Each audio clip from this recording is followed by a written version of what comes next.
Boa noite, professor. Meu nome é Gabriel Oliveira. Essa equipe é composta por cinco integrantes. Tem eu, tem Anderson Barbosa, tem José Neto, João Vitor e Lucas Farias. Nós vamos falar sobre o Azure DevOps e o Redmine. Pode passar, Lucas. Bom, o Azure DevOps ele é uma plataforma SaaS, né, Software as a Service, que oferece aos usuários uma cadeia de ferramentas para a criação de projetos, né, desenvolvimento de projetos. Ele foi criado pela Microsoft e seu acesso é gratuito, porém, para poder ter acesso ao pacote completo, né, do Azure DevOps, é necessário pagar. Pode passar, Lucas, também. Os benefícios, ele possui o Azure Pipelines, que tem suporte para containers e Kubernetes. Possui o Azure Repositories também, que oferece um repositório Git privado, hospedado em nuvem, com solicitações de pull e push e vários outros comandos para melhorar o gerenciamento, como o pull request. Outra forma interessante do DevOps o Azure Board, que é onde é possível visualizar e planejar as atividades a serem realizadas na sprint, com acesso também ao burn down de cada task, né, cada atividade. O Azure DevOps tem suporte 24 horas por dia e possui um SLA de 99,9%.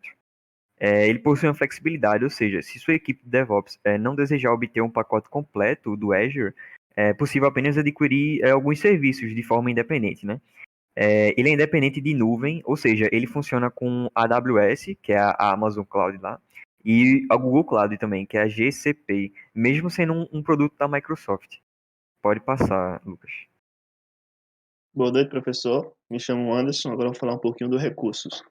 A ferramenta de Serve Azure DevOps oferece uma grande seleção de recursos para equipes de desenvolvimento. Com a Azure DevOps, você obtém um conjunto integrado de serviços, ferramentas e gerenciamento do seu projeto de software, desde o planejamento ao desenvolvimento e até os testes e implementações. Os serviços são entregues por meio de um modelo de cliente/serve de muito muito deles são entregues por meio de uma interface web, fácil de usar e simples, sem complicação nenhuma. E o acesso deles tipo tem em todos os navegadores.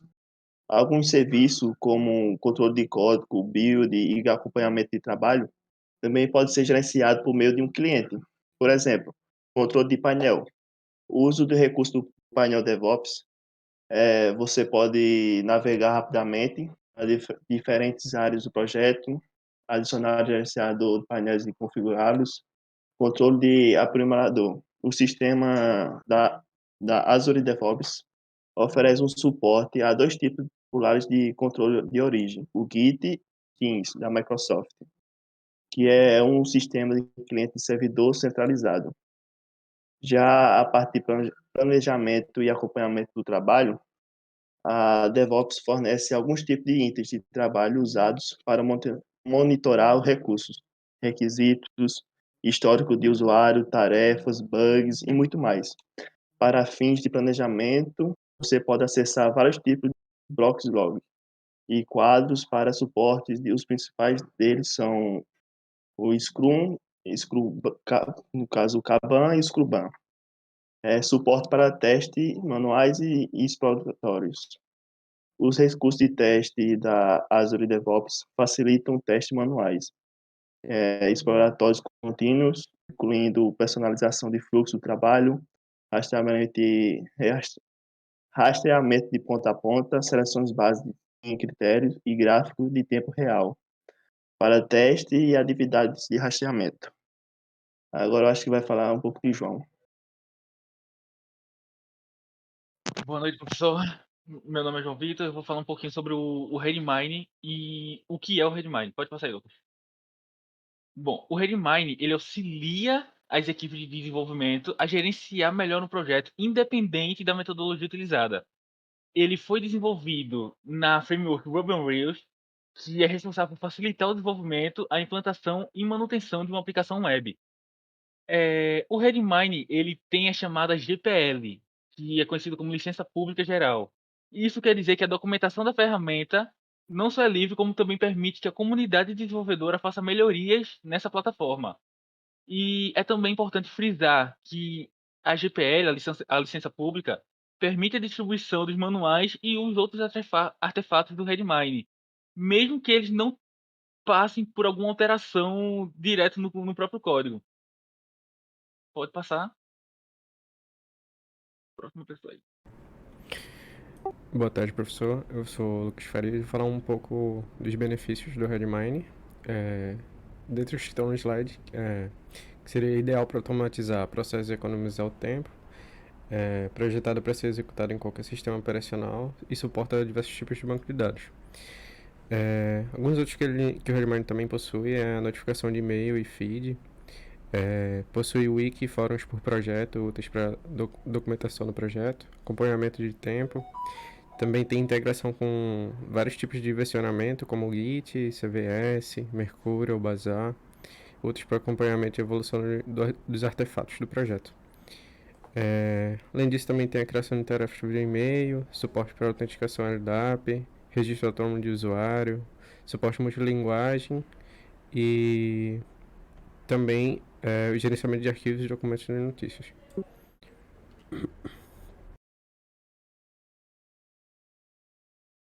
Boa noite, professor. Meu nome é José Neto. Eu vou falar sobre os recursos.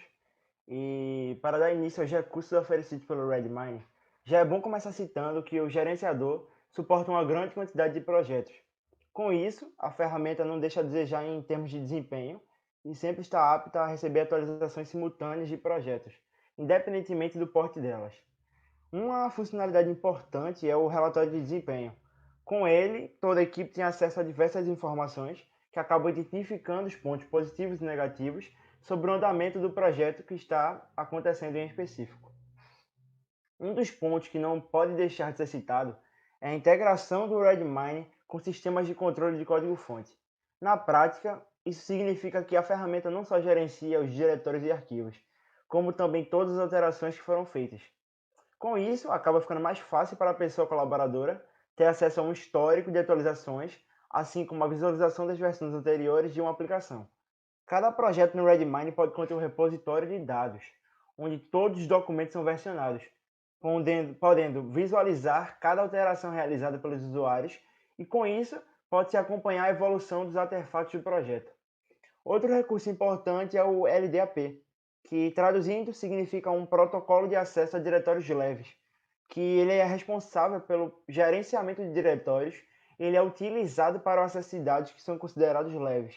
Nele existem métodos como adicionar, apagar e atualizar, de modo a melhorar o desempenho de uma aplicação, principalmente se a mesma usa os métodos citados de forma repetida. É isso.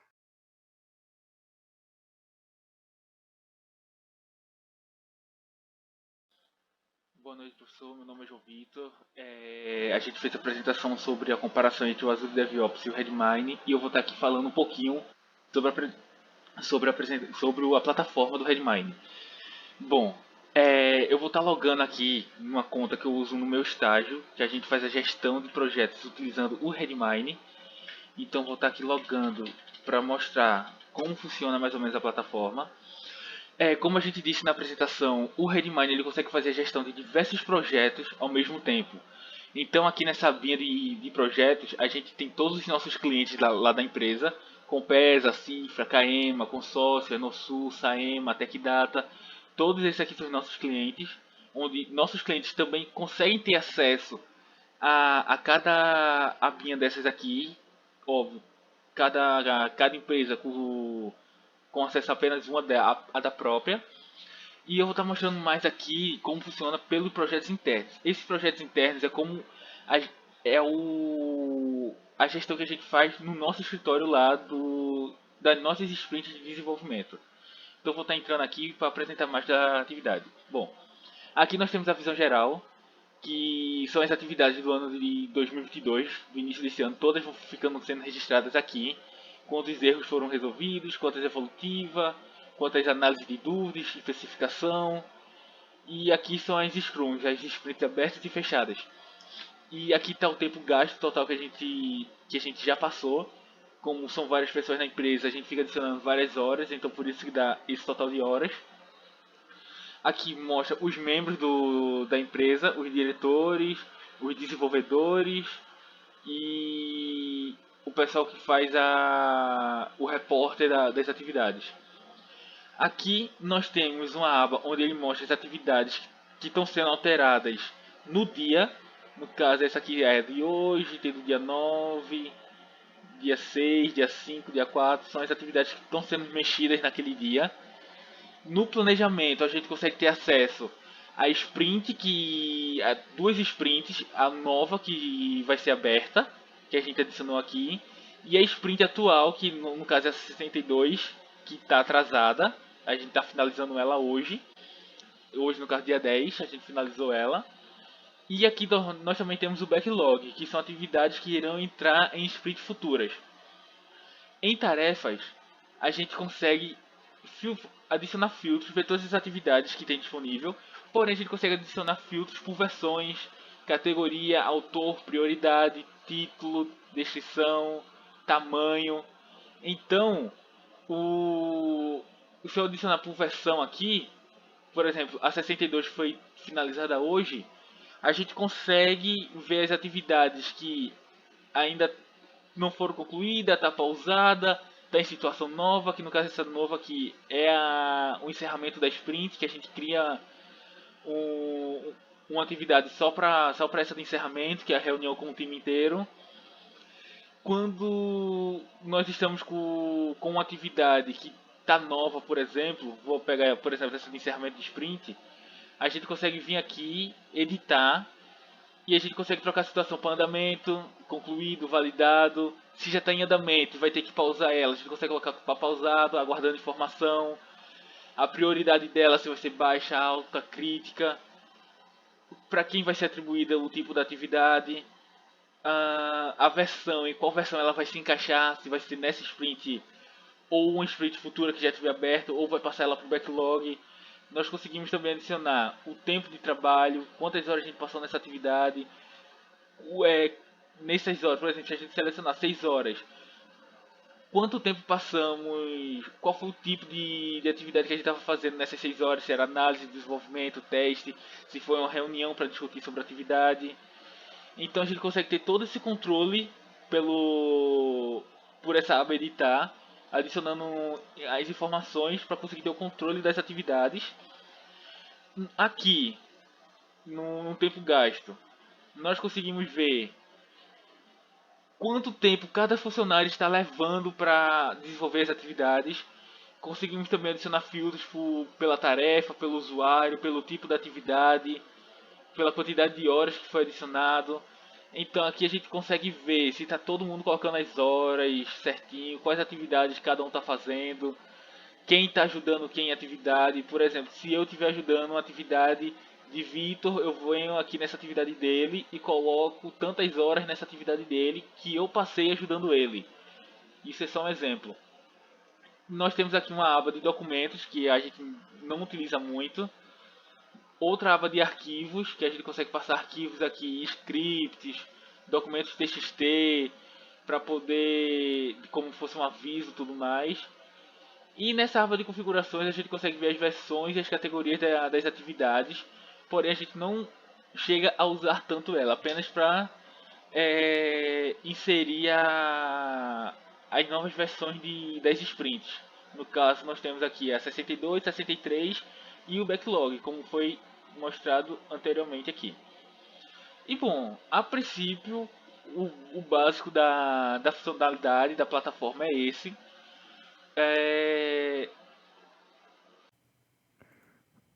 Olá, professor, boa noite. Me chamo Gabriel e eu vou estar apresentando aqui sobre o Azure DevOps, né? Nosso projeto vai falar sobre o Azure DevOps e o Redmine. Eu vou falar um pouco sobre o Azure DevOps. Então, aqui eu estou usando o Azure DevOps, né? Esse aqui é minha conta profissional da empresa, né, em que eu trabalho. E eu criei aqui um projeto só para poder demonstrar como é que funciona aqui dentro do DevOps, né? Como é que é aqui dentro, né?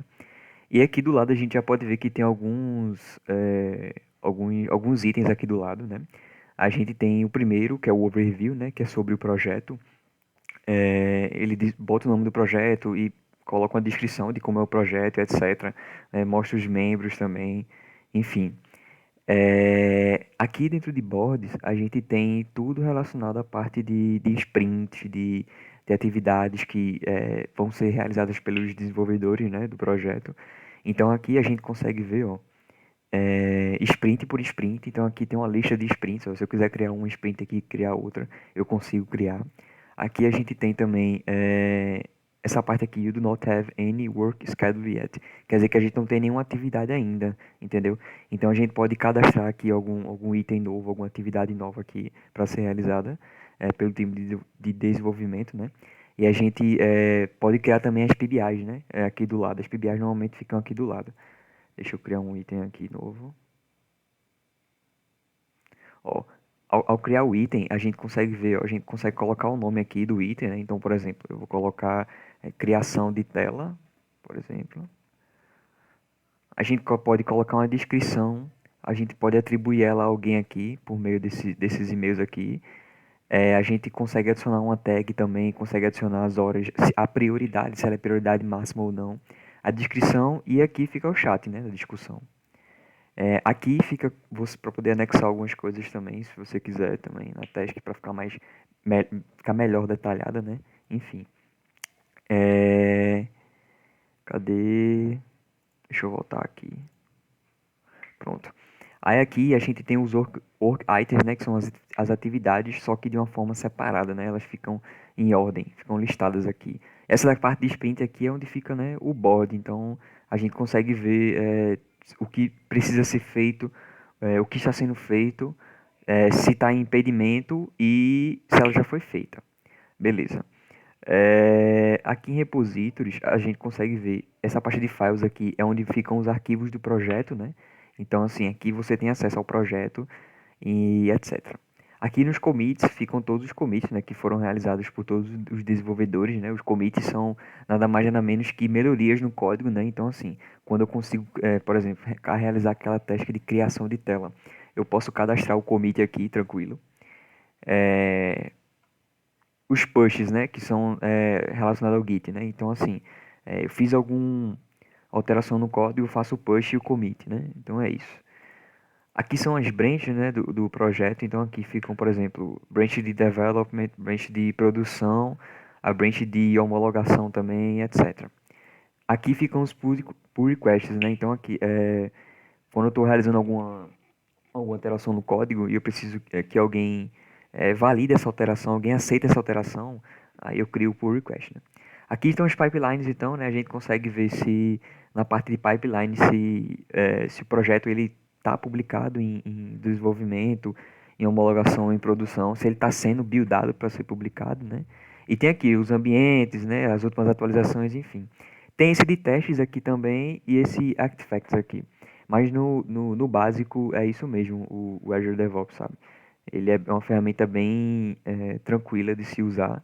Eu uso ela no meu dia a dia direto, então é sem estresse. Aqui a gente, na empresa que eu trabalho, a gente usa muito, principalmente a parte de boards, repositórios e pipelines, né?